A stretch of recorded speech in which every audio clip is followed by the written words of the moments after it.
and welcome back to the Schooner Pod. I'm your host, Bobby Howard. With me today, we got Jameson and Ty, as per usual. And, hey, I saw that. Buddy. Big 12 previews aren't ready yet, so keep those horns away. But yeah, welcome back to the Schooner Pod. Big 12 Media Days has come and passed, and honestly, what is there to say? They talked about things. They said they thought their team was going to be good.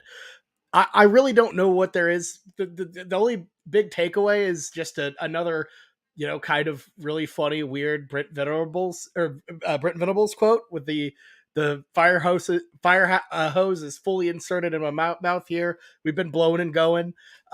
Very strange, but what are you going to do? So I don't know. Jameson, was there any point to Media Days? Did you take anything away from it? And if so, what was it? It's legitimately for the media. That's all it is. It's just new writing material. That's really nothing. But I've got a question for you, Ty. Would you suck on a fire hose if it guaranteed 10 wins for the Sooners this year? I would rather do that than any sort of eating challenge ever again. The eating challenge we did last year wasn't even that bad. I mean, especially the way you did it. You just leisurely ate hot dogs. I didn't understand the assignment, and I just ate a foot-long chili cheese cone for dinner. A chili dog for dinner. Everyone listening, we are in discussions right now to figure out what to do for our weekend spread punishment for the loser. So if y'all got anything, shoot us, a tweet or a message, DM of any ideas for punishment, because right now the only thing we can think of right now has to do with hot dogs. I guess I don't know. We just got wieners on the brain. Why does it always go back to hot dogs? Because right now the idea we have is the 999 challenge, where you do 9 dogs, 9 beers in 9 innings of a baseball, which would be genuinely funny, especially if you did it in February when OU's playing like Prairie View A&M, and it's like a cold baseball game. You're on the berm by yourself. That could be funny, but again, we need to diversify our punishments, because the fact that they're all hot dog based, I don't really get it. But yeah, so, Schwab, if you're listening, we're open to discussions for any kind of NIL deals for podcast. For sponsorships, because I know that y'all NIL deal with Caleb Williams might be a little bit of a sour topic right now, but we're willing to fill that gap. Yeah, Schwab, we're open. DMs are open, but you know us. We know you, Schwab. So come find us. We legitimately talked about Big 12 Media Day for, I think I said 10 seconds worth of stuff, and now we're on to hot dogs. So great stuff, boys. It's the off-season season, I gotta say. So that's great stuff. But I guess I'm trying to think of any like big writer like type of stories. I guess Gundy was being salty, but like what's there to expect about that? I don't know. The new commissioner seems cool, I guess. I don't really know, but I don't know. Yeah, I think really the only big takeaway from Big 12 meetings, there was nothing new. I think is the big issue, is there wasn't any sort of groundbreaking. Someone came out and announced this surprising person is going to be our starting quarterback. We kind of heard from Sark at Texas that they're playing the typical, we have a quarterback battle going thing, just trying to keep people interested. And when everyone knows that it's going to be Evers that's starting at quarterback for him and things like that, we didn't really see anything new, and I think that's it. There's a lot of exciting news around the Big 12, obviously, from teams and expectations for teams, and exciting new coaches at teams like OU and Venables. And it was just sort of all of the exciting upcoming stuff is stuff that, the coaches probably don't know about, and everyone that does know about them on the Big 12 side can't really talk about them. And that's specifically, I'm referring to continued acquisitions for the Big 12. We saw kind of some news, I think today, maybe last night, with University of Arizona announcing more or less, or I don't know if that was official from them or someone at not a source, whatever. Yeah. Saying that they're looking to come to the Big 12 potentially if they can make it work. And so if it's not obvious, I just read the headline on that one. I didn't read the article, but I think that was the big takeaway from Big 12 Media Day, is there's a lot of really exciting stuff within the Big 12, within the teams, the schemes, the coaches, the players, all sorts of new stuff that we're going to be seeing, and new developments and expansion of the conference. And we just didn't get any of that, unfortunately, because of the way it's set up and the timing, I guess, as well. Well, and I think they need to take a cue from the SEC Media Day, which is traditionally more open and more kind of wild, and just let a bunch of randos in, like us. I for one don't want to be a part of the Big 12 Media Day as it's structured. I want to be a part of like the SEC Media Day, where I believe today a guy got a bottle of mustard signed by Lane Kiffin. So, see, there's really good opportunity for us. We need to start working on getting credentialed, Bobby. Everyone who's listening, keep on listening to us. We need to get a bigger fan base so we can get big enough to get credentialed next year. And we'll start getting random things signed by who would we go after? Bill Beatembo, obviously, would be my target, but he doesn't go there. It's unfortunate. We don't have a Lane Kiffin. I guess Mike Gundy. Never mind. Excuse me. I am so stupid. Of course, Mike Gundy is the Lane Kiffin of the Big 12. Yeah, Lane or Gundy, you'd have to get something like, I don't know, like a. Trying to think of something hunting related, like maybe like a rattlesnake catcher or something could be fun. I don't know. No, see, that's too clever. You got to do something way off, brand. Like when Klay Thompson signed the toaster, like signing some mustard. Like that, you got to just think of something so random that no one would ever think of. And like, this would be very important. I have an idea. Yeah, Sark is a known sort of gambler, right? Oh no! I could have Sark sign this $20 cash out voucher that I still have from Las Vegas. He's holding over. I don't want anyone to sure nobody goes to MGM and tries to cash out the $20. My 2025. It's void after 180 days. I still might go back and cash this in. So. Oh man, yeah, Vegas. I miss it. I miss it so badly. It was a good time, but. Hey, shout out to that random Euro place we found. That was a good time. Mm-hmm. Yes. We need more, meetings between us to figure out our future as a podcast. But other than that, I mean, really, is there anything else to really talk about with Big 12 Media Day? Really nothing to talk about other than it happened. But I know a lot of people want to talk recruiting, Bobby. So if you want to hit it, I'll give a little Cruton corner. Hey, absolutely. Hey, that Cruton episode we did, I believe it was last week, did some numbers. So, we heard it loud and clear. Y'all love the Cruton Corner. Let's hit it. Jamison. Yes. What is this? Jamison. This is a Cruton Corner with Jamison. everybody dancing. Oh, that's nice.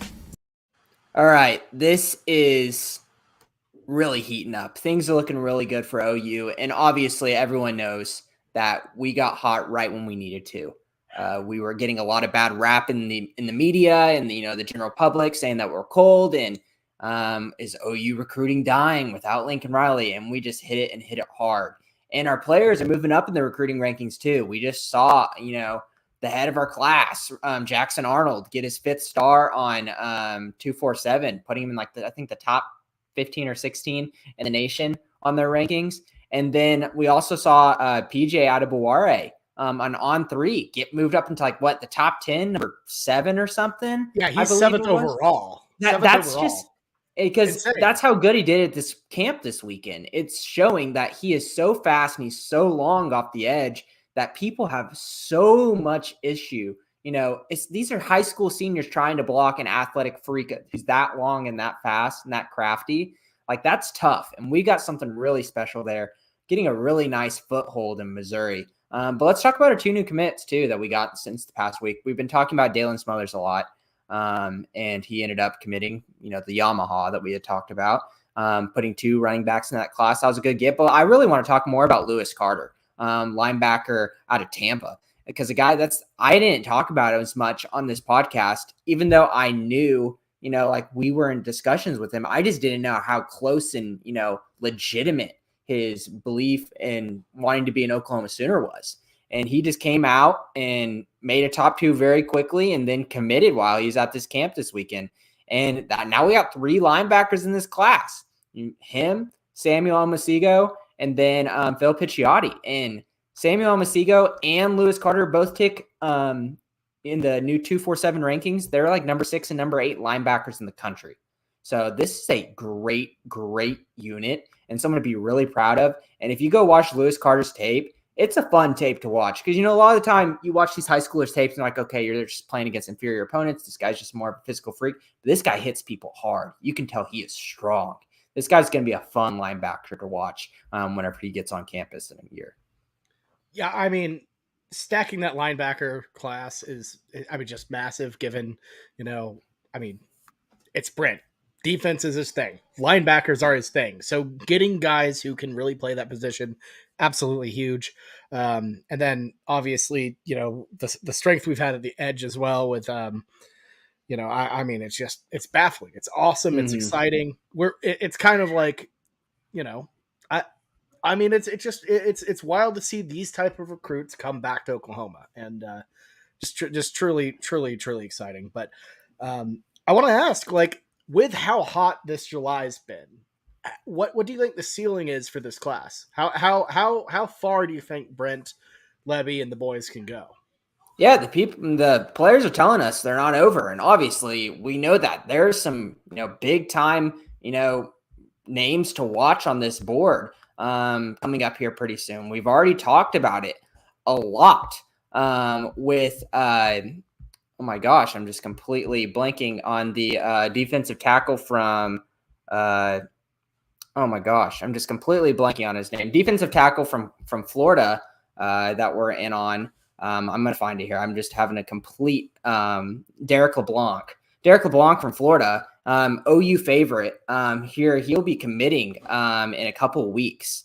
And he has been a heavy lean to OU for a while now. It looks like all of the recruits have been hinting at him being in the boat and ready to commit whenever he makes it public at the end of July.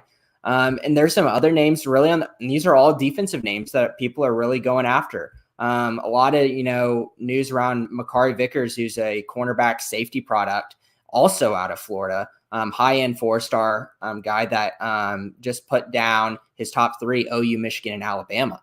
And it's going to be hard to beat Alabama, especially whenever we have our reputation versus theirs in terms of defensive back, development. But we've got a new staff, and it's really made a big-time impression on Makari.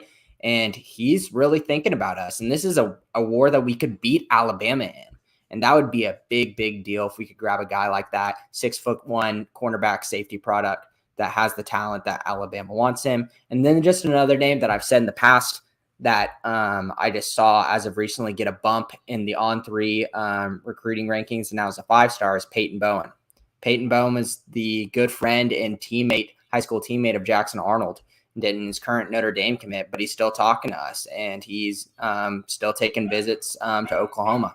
He hasn't shut down his visits like other OU commits are doing. He's playing some Johnny Gigolo right now, and that's a guy that we could go after because I've said this in the past. All these recruiting segments, these players, they like what they've seen from Brent Venables. That's why we have so many people in the boat already before we've even played a down of football with Brent Venables as our head coach. And they're in the boat and not even going on other visits. But wait until we see Brent Venables on the field and we do well during the season. I think there's going to be a lot of people that are going to want to commit that might not even have the opportunity to because we're so hot and we're just getting players from all over the country. And I think that's the biggest thing is if this defense can kind of overperform what we thought it was or what it is, based on, let's just be honest. The guys in place at OU right now are not Brent's guys yet. He doesn't have his defense set. And I believe he actually said as much in the media day. He's like, look, our defense isn't going to be what it was at Clemson. But then again, at Clemson for year one, it wasn't what it was by the end of my time there. So I mean, if it can even be, just a little bit of what we saw out of, Brent's Clemson defenses, I think there's some exciting stuff. And, the best, that's the thing. The best recruiting tool is winning and having actual results on the field and showing, hey, this can work. And I think that goes just the same for Jeff Lebby and his offense. There's a lot of proving that needs to be done. And the fact that you're doing this well, like you said, without a snap, that's pretty good. That's pretty good. Mm-hmm. Yeah, I'm excited. I'm really excited to see how this class forms throughout the season. especially with having this many people right now. I think as a total, we have 16 commits already.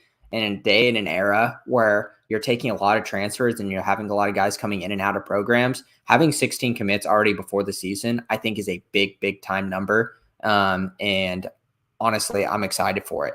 Hopefully we don't lose any of these guys, but it seems like there's a strong group and they're very, encouraging other commits to hop in this boat as well. So I think we have found our favorite commit, though. There's no doubt about it. PJ Adebaware is our guy. There's no doubt about that. That's going to be our darling child, and I'm going to hold on tight to him. If we lose him, I'm going to be absolutely heartbroken. But top 10 edge rusher, out of Missouri, coming in with a 7-foot wingspan, we're going to love that guy. So we're going to hold on tight to him. That's the name I'm going to be talking about every single week. His tape is just like, that guy's going to be good. That guy's going to be really, really good for sure. But Jameson, that's all we have for recruiting, eh? Yeah, I think that's it. We'll continue to watch as hopefully we get more commits in the boat and see what happens at this big time unofficial visit day here in a couple weeks, where I think it's like the party in the palace, I think is what they're calling it, where we'll have a lot of big time targets coming to that. So hopefully we can get some momentum from there. Yeah, absolutely. Thanks as always for the updates. So for sure. All right. Before we go, and I don't even know I'm saying before we go, this is kind of the thing I'm most excited to talk about, honestly. So also over this weekend, OU football hosted their first ever maybe not ever, but first ladies clinic in the Brent Venables era. I'd never seen it before, but that's whatever. The thing that really matters, though, is they had a live auction that had quite possibly some of the most just insane prizes on it. So I'm going to read off a couple, and I want to know, I'm going to ask all of y'all, what do you guys think is the best prize available? So like some of these experience auctions are just wild. Starting off with a Red River Rivalry experience, which is, two guests, you ride on the team bus, you're at that team hotel, and you get sideline passes. So I got to ask, is this the best one? Like, I would say, like, out of 10, what would you rank that? What would you rank that, Jameson? Let Ty go first. I'm going to share my screen so people that are watching on YouTube. Yeah, Ty, you got it. I don't know the other ones. I guess I didn't read the text. I didn't really even know what we were talking about today. But I think if I'm just rating this out of 10 in the blinds, I don't like perfect scores. I'm a fan, to use a sports analogy, sort of. I like the Dave Portnoy pizza rating system, where it's generally on the lower end of the spectrum that everything is rated. So, God, I gotta say 8.7. I feel like there is a lot, there could be crazier stuff, but this is really, really good. I'm sure this is probably the best of them, but I don't know what the options are. 8.7. Look at the screen. Look at the screen right here. We got a Red River oh my God. Red River Rivalry game experience. 2 guests, 2 game tickets, 1 night stay at a team hotel. And then OU home game, Venables VIP guest, 2 suite tickets in the Venables family suite and pregame sideline pass. I think that's a really, really interesting one. Just a couple ones other that caught my eye. I think dinner with Brent Venables and his wife at a steakhouse would be a really cool thing. I think that's just a sit down. I already know exactly where that is. This sort of confirms or under what would even the term be, an unofficial sponsorship by a certain steakhouse. I don't know. There's been some actual, some behind the scenes drama. Have y'all seen this? They were going to Ranch Steakhouse a lot, and then they held that cooking class for their players at Mahogany. Is there some trouble and some rivalry that they're pitting against Mahogany and Ranch versus each other? There might be some drama here. I don't know if they're actually have any allegiance towards the Ranch. Well, like they said, it says local steakhouse. So I see that as the, kind of shorthand equivalent of, the Joker breaking the pool stick in half and throwing it to 2 people and be like, hey, fight to see which one gets you know what? auditions. I just realized we are a podcast, so we should probably be reading these. Yes. Not- Yes. Okay. So let me. can we I was go going to back read up to some the more that I top? like. Yeah. So, Yeah. just kind of going through them quick. I'm not going to rate all of them, but I think some really interesting ones that would be fun. Playing around a golf at Southern Hills is always great, and wow. you go with Curtis Lofton, the president of Southern Hills. If you're a huge golf person, that's a big deal. deal. 10 out of 10. I see a 10 out of 10 for me. I'm getting to the For one that's going to be sure. my pick, no doubt, and I think everyone's pick should be probably the highest, priced item. And picking plays at the spring game for offense or defense is cool, but this one obviously is the biggest one. Sunset Appetizers with Brent Venables, Bob Stoops, and Barry Switzer in the head coach office for 8 guests total. Like, that is the one that can go for big, big money. Like, that would be interesting. Anytime you can get Barry Switzer in the room, plus with 2 other, Oklahoma coaches, like, that is a once in a lifetime thing. And you can get 8 people there. And can't you just imagine just sitting in those comfy chairs? I'm eating, like, I'm envisioning right now a jalapeno popper with some bacon around it. And I've got a nice drink in my hand. And we're just listening to Barry Switzer just talk about stories. Like, that sounds like a wonderful time. Oh yeah. And then, Bob isn't exactly a wallflower himself. Like, having him involved too, that would be awesome. 8 guests, like, and you've seen pictures of the head coaching offices. They look awesome. So I think that one went for like $18K, which it should, because that is easily the best to talk with 2 living legends. And then, potentially, a really solid one in Brent. So that's pretty cool. I'll say this though. There's a couple on there I could see like getting kind of awkward after a while. Like, a fishing trip, with Coach Levy and Roof. You're just sitting there, it's like, a couple dudes with them, and you're sitting there waiting on the water, like, hey, so what should we talk about? Can we talk about some what y'all think of the offense this year? And it's like, I feel like there'd be a lot of awkward, weird silence there. Well, not only that, I would want to go fishing with Beedenbow. Like, yes, exactly. Wouldn't Beedenbow be the guy like you'd want to go fishing with? I guess he probably just didn't want to do it, which I don't blame him. He's got a place at Grand Lake. I feel like a sneaky underrated one, but but like probably like highly rated if you're a I guess a lady. Golf Lessons with Sam Bradford. Yeah, that's. I thought that was top 3. I don't know what that one sounds cool to me because it's at least the way it's described is a very personal, like it's one-on-one. I guess it's not a round of golf, but just hanging out and shooting some golf balls with Sam Bradford. That sounds really, really cool. That's a very one-on-one thing. I was about to bring that one up as well. Can I say this though? I really hope that whoever got that one, please don't send a grown man to go to a golf lesson with Sam Bradford. Give that to a kid. I really hope there's a little kid who's still trying to get their, game, going in golf and needs some pointers from one of the best, Oklahoma athletes we've seen come through. OK Preps. See, the way I saw it. Do kids nowadays? Go ahead, Ty. You got it. I was just gonna say, do kids nowadays know about Sam Bradford? Like, we got to remember he was a thing when we were in like early middle school. So kids that got pretty old now, honestly, weren't even born when he was playing at OU.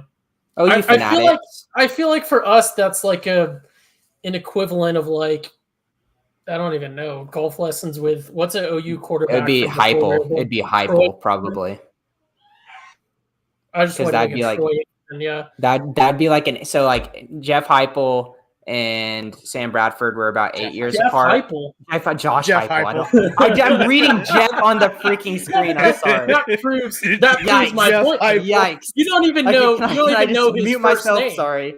You don't even know his first name. That kind of proves my point about guys that were relevant when you were a youngling, so to speak. Well, we're a last name podcast that includes, I guess, legends as well. Ooh, big I don't know. That's a rough. It's okay. Jeff Heupel. I kind of love it.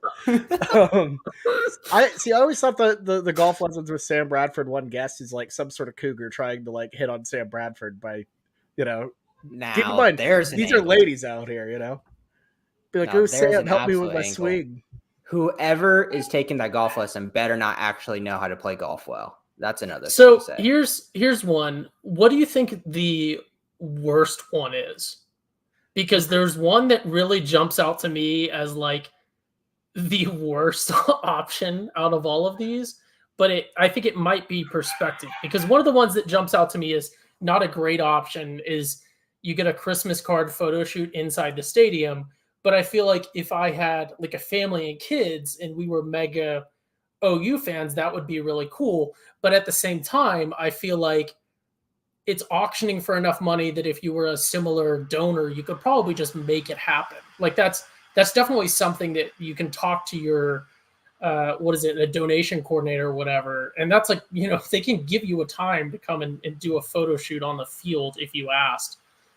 So I don't know that one is that great. But I gotta say my worst one, and then I'll let you guys take it, is probably the birthday party for 8 inside Everest.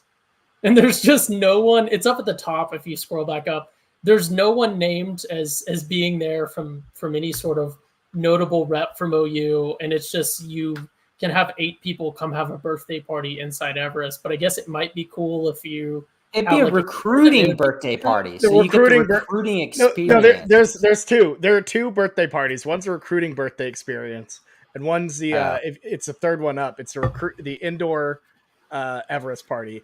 See, the Everest indoor party with up to.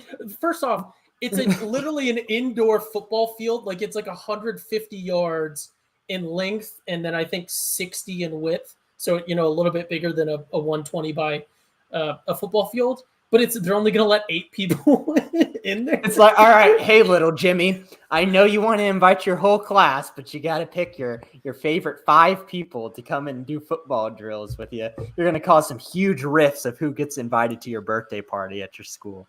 Oh, yeah, that's going to make the South Park episode with Casa Bonita look like nothing. And then it says it's set up and staffed, which just means some unpaid student interns. They're just making them run drills. And then pizza and cake provided. Hey, that's nice. Good for them. Okay. Yeah, okay. From Walmart. I genuinely think I think the recruiting birthday party's worse though. I don't know. I think I don't know, because if you're a recruit, like 13 or 14, like a 8th grader or a 7th grader, that'd be pretty badass. You can get and like you dress up in the pads and take the photos and everything. That's something that you wouldn't forget and have for the rest of your life. That's a good point. That's a good point, because if you look, like it's 10 and under for the indoor birthday party, but there isn't an age on the recruiting. That would be pretty cool to get the pads on. I wasn't thinking about the pads. Also, the Everest, you can get into Everest. There's all sorts of times throughout the year that it's open if you want to go see Everest, but you can't just take like it in a folding table with some cake and pizza. Well, so think about how are you gonna like make your money back, right? So if I bid for this and say it goes for whatever X amount of money, and I'm trying to make my money back on this and also experience the experience, right? Obviously, just like in college football now with NIL, money rules everything. So what I would be looking at is how am I going to make a return on investment here? And to me, that's obvious. We're gonna go and maybe hypothetically, we're talking about in like not real life here. You could say get a small recording device, audio, visual, and plant it in there. If you plant it in Everest, obviously you can film some plays and sell that to whoever. But that's not, you don't really have good access there, because it's like anyone can get in there. So they probably already have some level of corporate espionage within Everest that it's not worth that much. If you can get in the players lounge and really get something to sort of blackmail specific players, or even record confidential conversations about certain things, or get shots of the playbooks, that seems like a much more marketable thing. So I think you get a better return on investment if you're looking at turning against OU, being the sort of Benedict Arnold of OU history. Just some strange man in an eye patch and like a black suit just shows up and is like, yes, I would like to bid for the birthday party. In a very obvious, like a burnt orange shirt with like a OU logo like stitched on suspiciously. My name is James Earl Slugworth. I would like the pizza party, please. And that's actually a good question. Is from 1982. Y'all, y'all are skipping the big question. Who's the official get back coach in 22? And I don't think we can call a specific guy that. I think that's a position that someone has to rise above and be. I don't know if we know. Because it's not Schmitty. Schmitty's too busy. It's someone that we're not going to know their name, but like it would be someone that has the personality of Chavez. It's going to be some legend who is about to rise up and take that role. So shout out to whoever they are going to be. But I don't know. This is a pretty good setup. So how about this, Ty? You can take that new racket from the tennis lesson. You could sell it on eBay. Or you could divide it into partial, like 10 different pieces and make NFTs from it. Don't you like doing that? Yeah. Which one of these can you NFT the most? Ty, I don't know. That racket seems pretty fungible to me. I really think, though, at the end of the day, because we're just sort of continuing to dive off on tangents here, but Sunset Appetizers with Venables, Stoops, and Barry Switzer is next level for sure. So I'm glad that went for. Does this go? The money goes to something, hopefully, besides just NILing people.